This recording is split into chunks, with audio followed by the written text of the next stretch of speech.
எல்லாருக்கும் வணக்கம். நான் உங்கள் கரண். இப்போ பாருங்கள், நான் இந்த ஆப்பிள் மரத்துக்குள்ள நிற்கிறேன். இந்த க்ரீன் ஆப்பிள் மரத்துக்குள்ள நிற்கிறேன். இந்த ஆப்பிளை பறிச்சிட்டு போய் ஒரு க்ரீன் ஆப்பிள் சட்னி செய்து காமிக்க போகிறேன். வெரி ஸ்பெஷல், புது ஐட்டம், புது விதமாக இருக்கும். வாங்கோ, இந்த ஆப்பிளை முதல் காமிக்கிறேன், அப்புறம் க்ரீன் ஆப்பிள் சட்னி செய்து காமிக்கிறேன். இது பாருங்கோ, க்ரீன் ஆப்பிள். இது கொத்து கொத்தாக இருக்குது பாருங்கோ. இது ஓரளவு சைஸ்க்கு மேலே வராது. நான் இந்த ஆப்பிளை இப்போ பறிச்சிட்டு போய் உங்களுக்கு சூப்பர் ஒரு சட்னி செய்து காமிக்கிறேன். வித்தியாசமாக இருக்கும். சரியா? வாங்க செய்வோம். பார்த்தீங்களா, ஆப்பிள் மரம் இந்த பக்கத்தில் நிற்கிது. நிறைய ஆப்பிள் மரம். இது எல்லோரும் பறித்து சாப்பிட்லாம். இது பொதுமக்களுக்கான ஆப்பிள். வணக்கம், இது ரத்னம் கிச்சன். நான் உங்கள் கரண். இன்றைக்கு க்ரீன் ஆப்பிள் சட்னி செய்து காமிக்க போகிறேன். வித்தியாசமாக இருக்கும், நிறைய வித்தியாசமாக இருக்கும். நீங்கள் செய்திருப்பீங்களோ தெரியாது. க்ரீன் ஆப்பிள், அதாவது பச்சை ஆப்பிளில் சட்னி செய்ய போகிறேன். பாருங்க, நான் இப்போ பறிச்சிட்டு வந்த ஆப்பிள் ஒரு அளவானது மீடியம் சைஸில் 2 ஆப்பிள், 2 வெங்காயம், 6 காஞ்ச மிளகாய், 1 பச்சை மிளகாய், 1 பூண்டு, ஒரு 30 கிராம் வேர்க்கடலை, வறுத்த கடலை, கச்சான், காமுடி தேங்காய், தேவையான உப்பு. இப்போ இதை ஆப்பிளை தோலை நீக்கி போட்டு எல்லாம் வெட்டி போட்டு உங்களுக்கு காமிக்கிறேன் எப்படி செய்கிறேன். இப்போ பார்த்தீங்கன்னா சொன்னால் ஆப்பிள் இந்த மாதிரி சின்ன தோலை நீக்கிட்டு வெட்டி எடுத்துட்டேன். அதோட வெங்காயம் வெட்டி வச்சுருக்கு. இதில் நான் கொஞ்சம் இப்போ 2 கரண்டி நல்லெண்ணெய் விட்டுருக்குறேன்.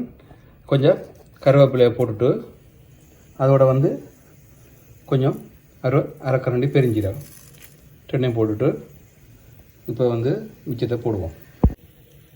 இப்போ காஞ்ச மிளகாய் போடுவோம். காஞ்ச மிளகாய் போட்டு எண்ணெயில் கொஞ்சம் நான் ஒரு மிதமான சூட்லாம் வச்சுருக்கிறேன். ஆக சூடாக இருந்தால் எல்லாம் கருகி போயிடும். அதனால் ஒரு மிதமான சூட்டில் இந்த மாதிரி செய்துட்டு இப்போ இதோட வெங்காயத்தை போடுவோம். இப்போ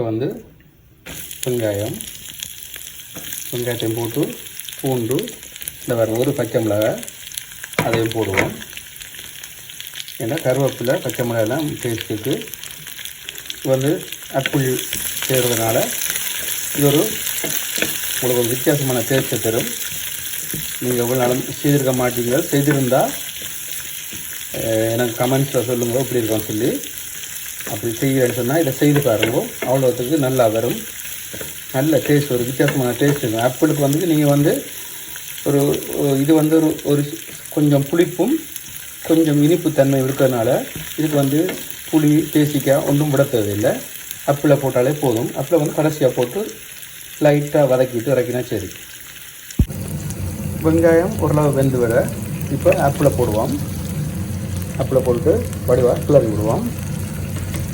கிளறி போட்டு இதுலேயே தேங்காய் பூவையும் போட்டு அப்படியே கிளறி போட்டு கொஞ்சம் உப்பும் போட்டால் அப்புறம் மிக்ஸியில் அரைக்கும்போது கச்சான், அதாவது வேர்க்கடலை, வறுத்த கடலை அதையும் போட்டு கொஞ்சம் உப்பும் போடுவோம்.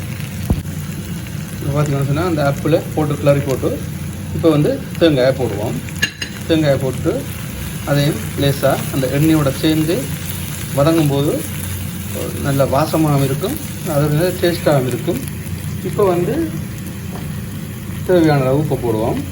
நீங்கள் அளவை பார்த்து போடுவோம். உங்களுக்கு உரைப்பு கூட வேணும்னு சொன்னால் நீங்கள் சித்த மிளகாய், காஞ்ச மிளகாய் நீங்கள் இன்னும் கொஞ்சம் கூட சேர்த்துக்கலாம். உங்களுக்கு உரைப்பு குறைவாக வேணும்னு சொன்னால் அதுக்கேற்ற மாதிரி செய்யலாம். இது அவ்வளோ நல்லா இருக்கும். இப்போ நிப்பாட்டிடுவோம். ஆறுன பிறகு மிஷினில் போட்டு அரைச்சிடுவோம். இப்போ பார்த்தீங்கன்னு சொன்னால் இது ஆறுறதுக்காக இந்த மாதிரி கொட்டி வச்சுருக்கிறேன். கொஞ்சம் ஆறி விரட்டும். ஆறி வந்த பிறகு இந்த வேர்க்கடலை, வறுத்த வேர்க்கடலை, அதாவது கச்சான், அதையும் சேர்த்து ரெண்டையும் சேர்த்து மிக்சியில் அடித்து எடுத்துருவோம். அடித்து எடுத்து போட்டு அப்புறம் என்ன செய்கிறேன்னு காமிக்கிறேன்னா, இப்போ பார்த்திங்கன்னா மிக்சியில் போட்டுவிட்டேன். இதோட இந்த கடலையும் போட்டு ரெண்டையும் தேய்ச்சி மிக்சியில் போட்டு அடிச்சிடுவோம். இந்த பாருங்க அடித்து எடுத்துட்டேன். நல்லா அடிச்சு விடுங்கோ, அப்போ தான் அந்த பதம் கரெக்டாக வரும். அதோட வந்து நான் கொஞ்சம் தண்ணி விட்டு அலசி இதுக்குள்ளே விட்டுருக்குறேன். அருமையான பச்சை ஆப்பிள், அதாவது க்ரீன் ஆப்பிள் சட்னி. வித்தியாசமான ஒரு டேஸ்ட்டு, புளிப்பு, அதோட வந்து ஒரு லைட்டான ஒரு இனிப்பு. நான் பூரி செய்திருக்கிறோம்.